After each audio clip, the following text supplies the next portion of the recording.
riding in 1995.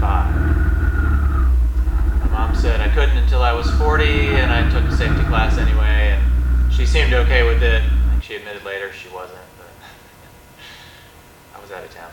Some stories a guy had written from DC who had taken basically a year-long motorcycle maintenance course down in Florida, and just from that point on, it's like, man, that kind of sounds fun, learn how to do it the right way and really get into that. It'd be a lot of fun to do if I could take a year off sometime. And that moment finally arrived, I guess in 2010.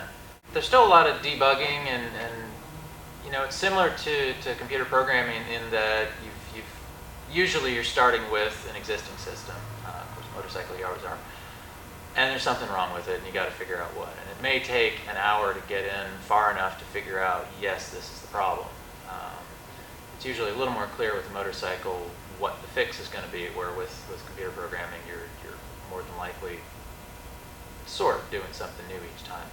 So I guess to me, it almost makes sense that the two kind of go together, even though it's maybe not obvious.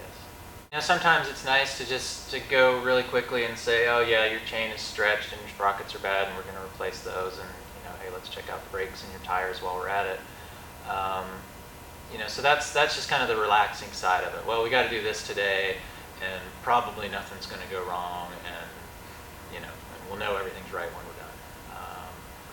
Sometimes it's fun to have a complicated problem. A lot of people are scared off by electrical problems. I kind of enjoy them. It's a little different pace.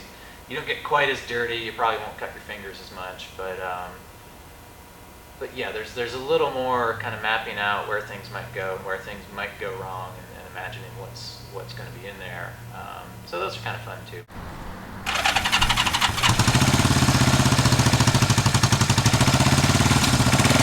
Most days it's pretty fun.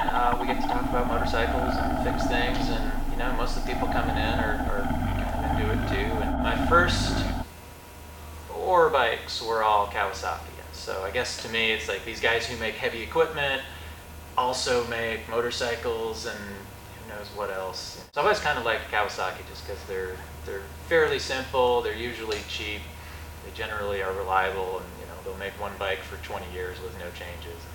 There's something to be said about that, I guess.